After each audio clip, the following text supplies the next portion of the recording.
My name's Patrick Armstrong. I host a podcast. I host multiple podcasts. If you want to find out about that, at Patrick in the World on Instagram. And I'm done talking about me. Because it's not about me today. It's about this gentleman, Chandu Prem Lal.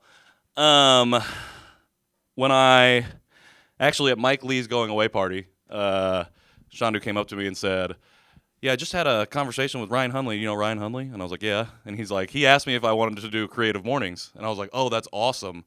If you need any help in any way, I would love to help you. And then at last month's Creative Mornings, Ryan announced that this was happening and then said, and he'll be led in the conversation by Patrick Armstrong, which was the first time that I had heard that I was actually officially a part of it. So it's nice to now be here in this moment with you. I'm excited to get into as much as we can in the very short amount of time that we have together because, like Mike said, like you're one of the most brilliant creators I think that we have in the city. I think the way that you see not just Indianapolis but the world and the people in it is really, really unique, and I'm hoping that we can shed some light on some of that in your process and the way you go about creating with the folks here today. Last bit of housekeeping note, you're going to see some photos, some of Chandu's work popping up behind us. And throughout the conversation, we're going to take a moment to talk about some of these things so you can get a little bit more into the technical aspects of what Chandu's thinking when it comes to that. But first off, I feel like there's not a lot of press about you, despite the fact that you're a prolific creator. So I was wondering if you could share just a little bit about your background with folks who may not know who you are. Awesome. Yeah. First of all, thank you everyone for just being here. You know, I'm just like super honored. So my name is Chandu Prem Lal. I am from a southern state in India called Kerala. I moved here 6 years back for my master's in health informatics from IU Indianapolis, IUPUI back then. Yeah, I currently work with the Indiana Department of Health as a finance manager. I also happen to do photography on the side, just for fun. But yeah, it's just started as a fun hobby. But I just kept it going, and that's a little bit about myself. Yeah. As we were getting ready for this conversation, I had the privilege of walking around with you, sitting down for dinner, and getting into some stuff. And one of the things you shared with me is that growing up, your dad actually had, well, not really like a photographer, he had a film camera that just sat up on the shelf. And you talked a little bit about having some conversations with him just about the process of taking photos. I'm wondering if you could share a little bit, like, what were those conversations like with your dad? Honestly, it was not something super in-depth conversation about like photography, because I feel like that was 2000s. I feel like that was like the digital era was picking up. Those were like film cameras. I know that I just own a film camera right now, but it was not a thing back then. Just looking back, I just remember these two cameras were always sitting on that shelf. I always wanted to like try it out, but back then I've never had that thing. But there's this one thing. I used to always just go and click that shutter button. But there's something so satisfying about that sound. I mean, if you guys do film stuff, you know, like, I know that film is picking up right now and everyone is using film. There's something about that shutter sound. I feel like something. What do you think it is? Yeah. What do you think what it is about the shutter sound? Super satisfying. I don't know how to explain it. Yeah. It just takes you back. And I think although like I never dig a lot deeper into that kind of like film stuff in the past, that actually stuck with me. Those that shutter sound, just to be exact. Yeah. Yeah. Well, I think it's interesting because that's like a little thing about photography that like kind of sparked maybe an interest or maybe the beginnings of your passion for taking photos. We talked about, you know, growing up in Kerala in India that didn't necessarily have the resources to access like a digital camera. Yeah. But you did have YouTube, so you were like learning a lot and watching a lot of different creators talk about, you know, the process and the art of photography when it comes to like editing and all of those things in general. Yeah. So you had that kind of like knowledge base to work from, but you started taking photos on your smartphone, on like what was readily available to you. Yeah. I think Ryan's going to throw to a set of photos here. So all of these photos were taken on a phone. And I was wondering, like, so we're talking about the shutter click. We talk about, like, learning about the skill of photography through other people. What was it that was really calling to you at that time to even pick up the phone and start taking photos? Okay, just looking back, I would say like a camera, right? It is kind of like an annual salary for a lot of people back home. Yeah. It was something like that. I feel like I had much less access to photography gear back then, and the only time that I saw cameras was when we usually go to like a wedding or something.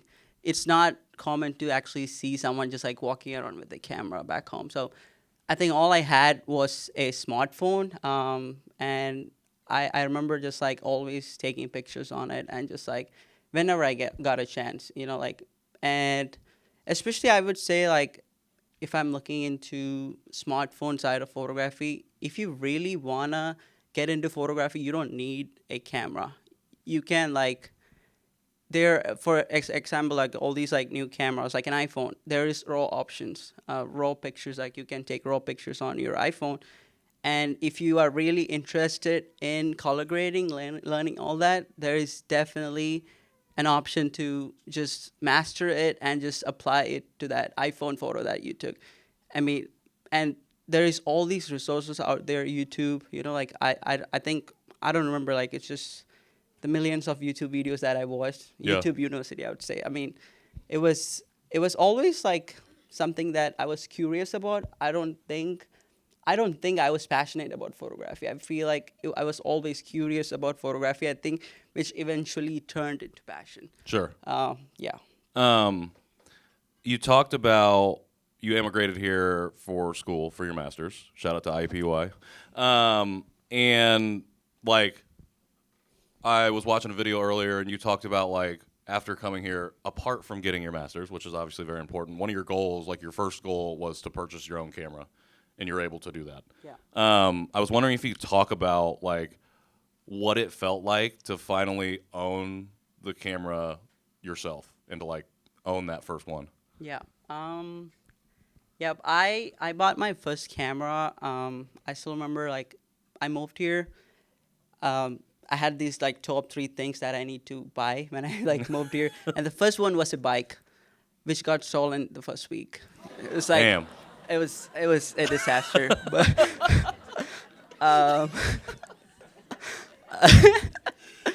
and the second thing was a camera, and I remember, I don't recommend anyone doing this, but I remember just like going into Facebook Marketplace, and there was this guy from Michigan, right? I saw a great deal on a Sony A7 III camera. I know, like, if you are an OG Sony shooter, you know how much influence that camera brought into the whole, like the camera market that time. And everyone was like, it's like an FX5 right now. Everyone was like going behind Sony A7 III. That if you have that camera, you are a photographer. It was like something like that. I remember just hoping on like I just DM'd him and I was like, hey, I'm interested. He was like, can I get your number? I did send him my number, and he FaceTimed me. It's like, bro, I am at a UPS right now. I mean, I'll send it to you right now. Just sell me the money right now. It was literally like that. It was kind of pushy. Bro, I did ended up sending him the money, which I don't suggest doing that, but I think it ended up being like a genuine transaction. But yeah, Yeah, you got the camera, right? Yeah, I do have the camera. It ended up being a genuine transaction. I don't suggest you guys doing it, but yeah. Hey, Facebook Marketplace, you can get good deals. Mike Yeah. Lee actually has been the one to tell me to get on Facebook Marketplace to look for used camera gear. Yeah. So just make sure that whoever you're sending it to sends you the stuff. You coming over here to go to school, picking up your own camera for the first time, also coincided with a little-known event called the pandemic, COVID, which kind of put everybody inside their own homes, confined them to being indoors. So, like, you had to kind of figure out a way around school and around lockdown to develop those skills with this new camera that you purchased.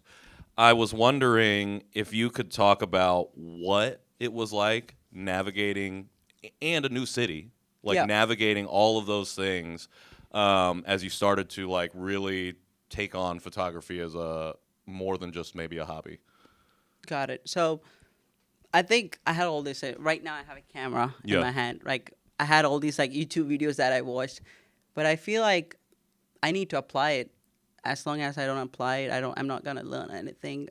So all I had was, I mean, I lived on campus. I could just see the city in the backdrop. I feel like I used to just like wanted to just go out there, shoot some stuff, and that's how it started. I remember it was like empty streets. I didn't had a lot of friends because it was mostly like remote classes. yeah, But I'm like thinking about that time, it was mostly just like showing up on the streets, taking some pictures, and some of the pictures that I got, I feel like you cannot recreate it. Like just this one person in this like bus stop, and just like this one person like wearing the mask. I got some unique photos back then. I think I think that was like probably one of the first Instagram like stuff like Instagram posts that I shared with all these like pandemic theme shots. I also ended up going to New York and did like a similar shoot with all these like people wearing masks, which was like a unique experience. Like now that I'm looking at it, I don't think I can actually go back and recreate it. totally. But yeah, We don't really we want to don't wear wanna. masks if we Yeah, don't have to. yeah. But wear a mask if you're sick. So we actually have one of those photos that you shared in that very first reel or very first carousel. I was wondering if you could kind of walk us through what you were like, what was going through your head, how you prepared to go out, and then like through the process of capturing this particular shot. Okay. So for this spot, I remember it was like it was around like 11 o'clock at night, and I don't even think this was like an Indigo bus that was actually servicing. There was probably this was a staff or someone, but I think it was like a training Indigo bus or something like that. But I remember like I was just like walking. Always it's just like random. Like if I see something that I feels like that needs to be captured, that frame is actually like looking special to me, I usually just like click it and just like, but it's usually not that deep. It's just taking that picture and just move on to the next one. And when I usually get back home and I'm like looking through it, I think like that's a shot. Yeah, like Yeah. Mike said, right place, right time. Yeah. Yeah. Yeah, exactly. Is that something that you just kind of picked up on from like learning from other photographers too? Like I've read as I get into photography a little bit. I have learned a lot about like composing shots and like being really patient and waiting for the shot to develop.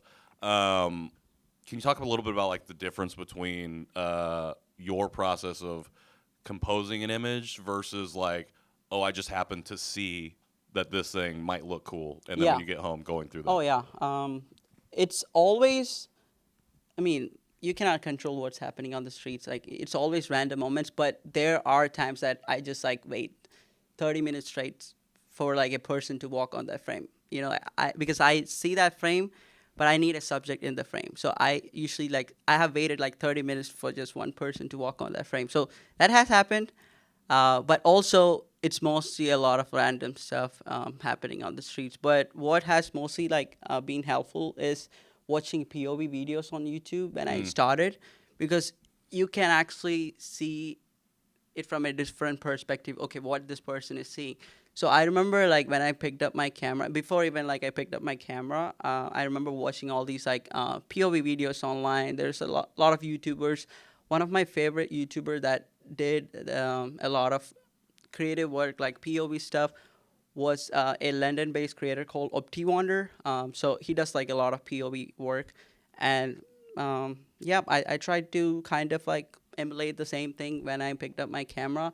But yeah, it was that pandemic time, and I just kept going. Yeah. Another thing that we talked about, and I think like that transit shot was indicative of, this shot is indicative of, is like having to go out around school in a new city, but also when there's like not a ton of people out on the street. Like you found yourself at night quite a bit, and you really have come to like love shooting at night, shooting in maybe like a rainy condition, or especially in like a low light situation. I was wondering if you could share like why those have become like your favorite conditions to shoot in. Yeah.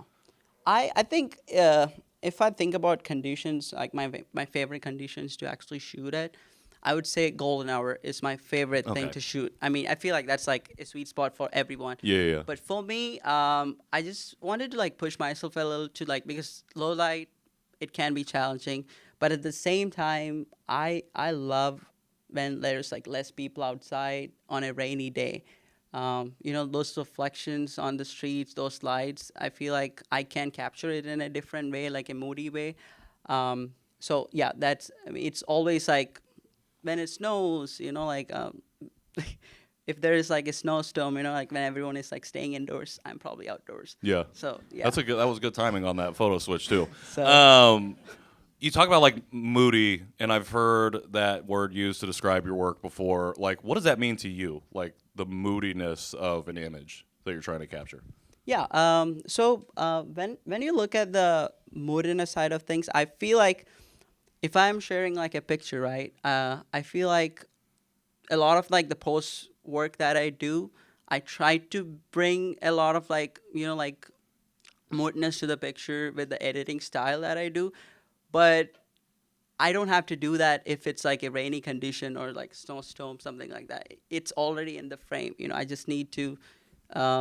I feel like I just don't need to like work on post production a lot, because these days you can just take a picture and decrease the clarity slider and just make it look everything creamy. Like, but for a condition like this, misty environment, it's in the picture. You don't have to like work on it afterwards. Yeah. Yeah. How much of when you go out to shoot are you like thinking about I'm gonna do this in the edit? Because I feel like your colors are 100% something that stands out, I think, to a lot of people. I don't know if any of these photos made it into the deck, but like I remember messaging you after you shot the rodeo at Lucas Oil, and I was like, bro, like what is happening here? I'm like, this looks like literally I felt like I was there watching the rodeo just through your images because it was so crisp, so clean. Like, what is it like? How much of that are you thinking about while you're out shooting? And then how much are you like really dialing it in once you sit down post shoot? Got it. So when I'm looking into my editing structure, right, um, I always like save all these like Instagram reels or like YouTube videos that I really wanted to watch and emulate colors and stuff like that. What I usually do is like I try to just like, I feel like the whole thing was like a learning process. So I kind of thought indie as like a classroom for me to just be out there, and like I'll just take the stuff, but I can do the post production and the learning stuff at home, just like going through the editing, color grading. It was DaVinci. I mean, I was mainly a photo person. I did recently started doing video, and I never thought I would do it. The reason why I started doing it was just mainly because I just wanted to learn how to color grade. And that was all, just watching all these like YouTube videos, all these tutorials online, and just finding a sweet spot that worked for me. Yeah. Yeah. You mentioned like getting into video work. I think like the reels that you put out of like the single frames that you're shooting are really fantastic. And I think another thing that sticks out to me about the colors in both photo and then video is that you found like a really great way to get those very close to each other. Like I struggle to get my video colors to look the same or like similar to the colors I can find in photography. And maybe that's because I've just now transitioned to DaVinci. But they're not sponsoring this, so we're not going to plug them anymore. But I feel like that. How long was that process for you to like figure that out in the color? And then was there something about video that you really like took to that makes you now want to incorporate that when you go out on a shoot?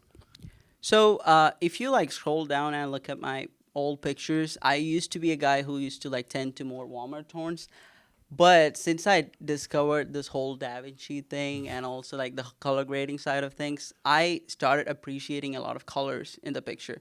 So I just worked on making my pictures more pop with all the colors around it. So I think although like a lot of my older pictures are more towards like warm tones, like bluer tones. Right now, I'm just like focused on just making the colors pop in these pictures and videos that I do. Yeah. And I always try to match it. Yeah. Yeah. Well, you are succeeding in that, my friend. Thank you. So you're going out at night, you're developing your skills, you're starting to incorporate video, figuring out color grading on that side, matching colors, continuing to learn. And you're like capturing indie in like a really unique and vibrant way. You're also finding yourself in the right place at the right time. And I don't remember whenever the eclipse was, you snapped a photo of, you snapped this photo. Yeah. So people love it. And it became your most viral piece of art that you've put out. I think I read the most upvoted post of the year on Indianapolis subreddit. So crushing it on Reddit. I was wondering, like, how did you handle the increase in visibility from someone that was like had found themselves in a new city in a new place, maybe not necessarily in a group of or a community of creators, but maybe slowly building that. How did you like? What was it like to experience like this major increase in visibility from taking this photo? Yeah.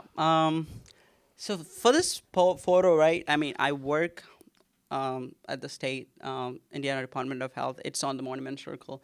So I usually go on like just like a walk around the circle during my breaks and stuff. Sometimes I also take my camera with me. But for this specific picture, I just wanted to plan for it. So I bought this app called Photo Pill for like $10. And you can actually predict like where the sun is going to be, moon is going to be at this specific time. So I used to just like walk around, and I thought I'll see if I can frame it this way, right? This was not even the picture that I was planning to get. I was planning to get like a zoomed in picture of just the sun, and just trying to make sure that Lady Victory's there, like somewhere in there. Yeah. This was never in the plan, but I thought I was the only one planning for it. But when I was there,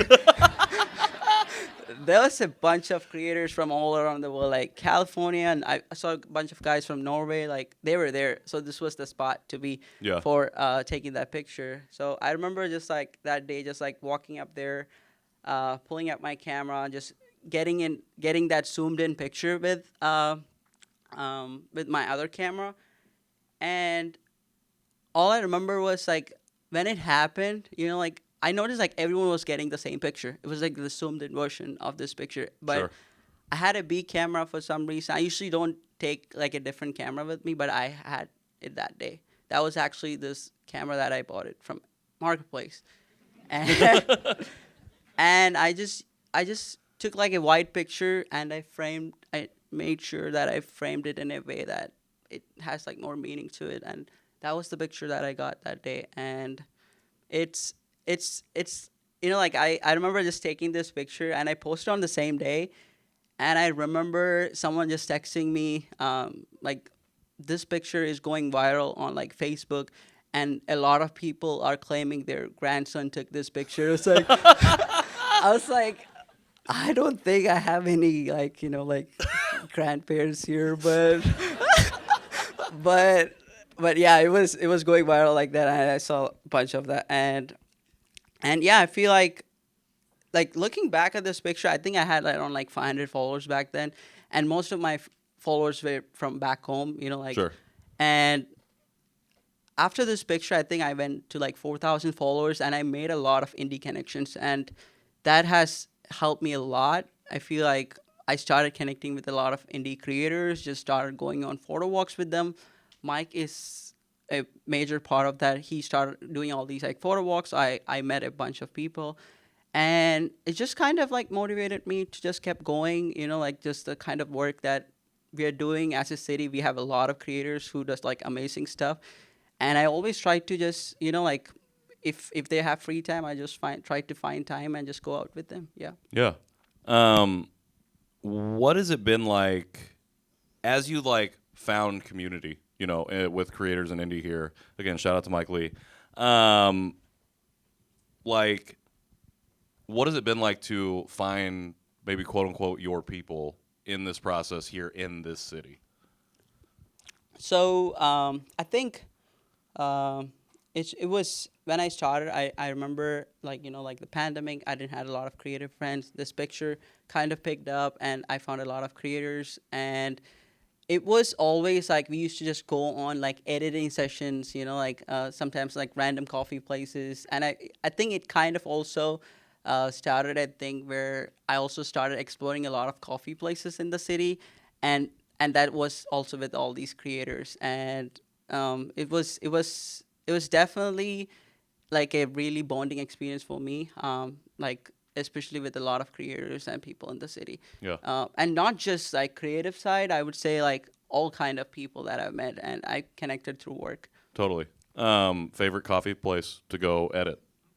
Parlor Public House, Okay, a public parlor house. Yeah, that. Parlor. We Yeah, we just shorten it yeah. to Parlor whenever I'm asking people where we're meeting. So, um, I'm wondering too, like because I mentioned it at the top, like your your eye and your lens and the way that you showcase the city in your work is like really unique. And I think what's been really interesting learning from you is like how much you love to show off indie in a different way.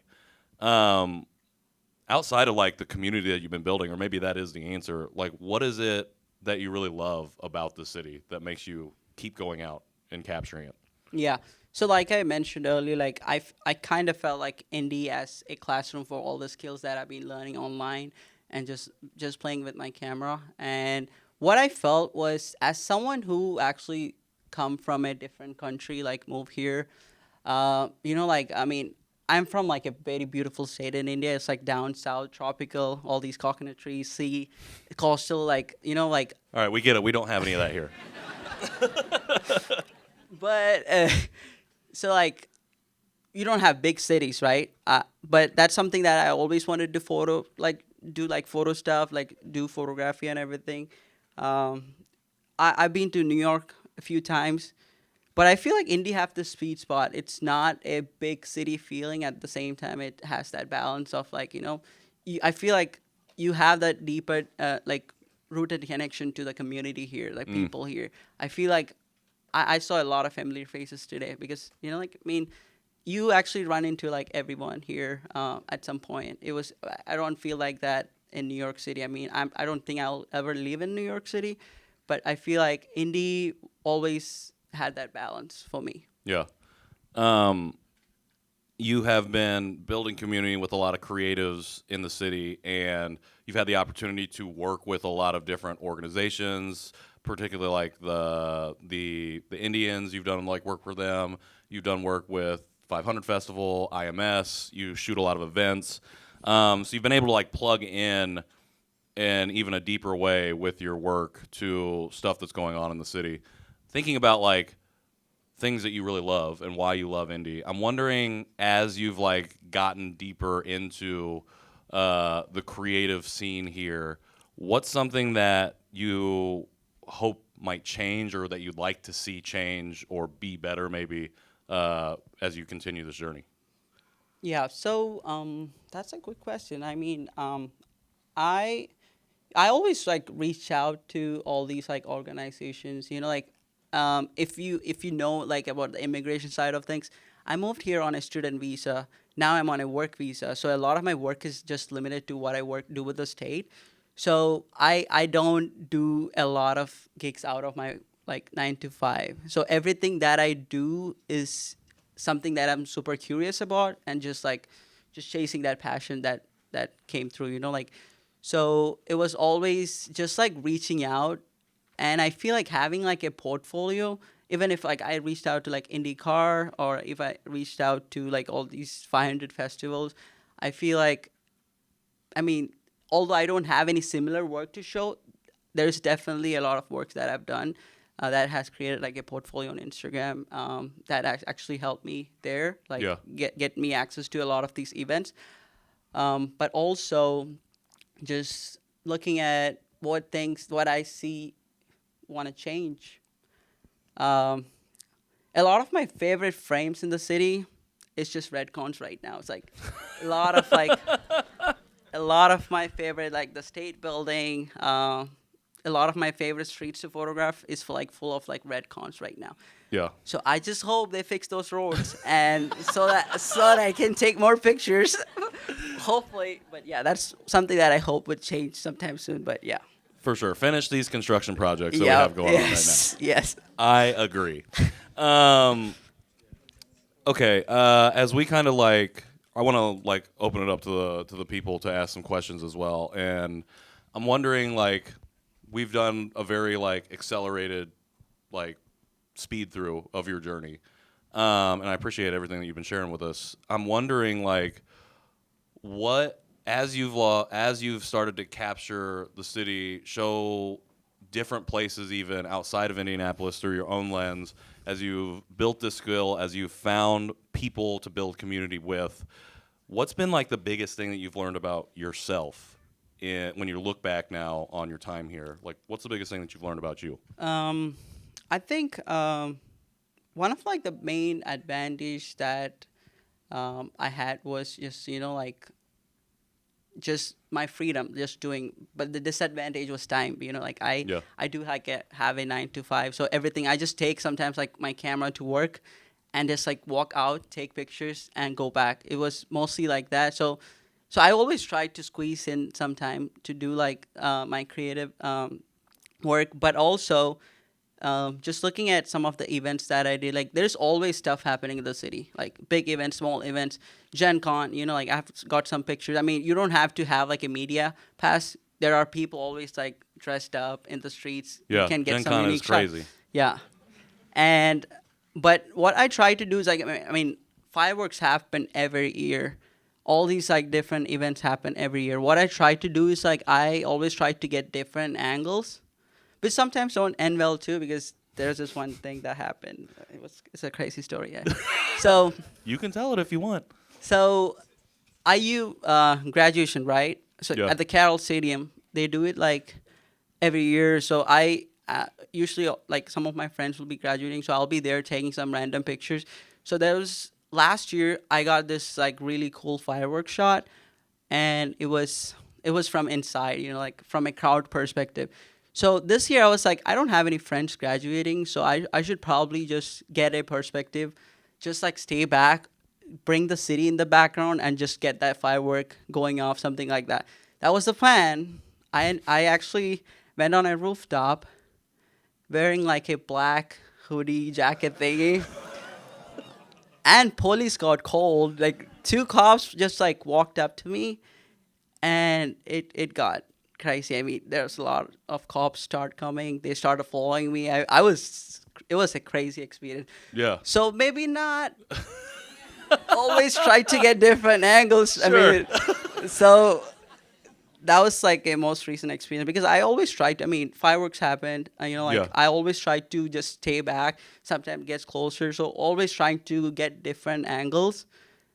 But the IU thing didn't end well for me. But yeah, but I was scared. I remember Hell like yeah. I reached out to a lot of IMPD like connections that I know, and made sure I'm good. But especially as like an immigrant, I just don't want anything on for my travel stuff or anything like that. But yeah, that happened, and yeah. Totally. So maybe no more black hoodies on roofs. Yep. Yeah. No more black Just wear a hoodies. bright neon vest when Yeah. you go out there. Okay.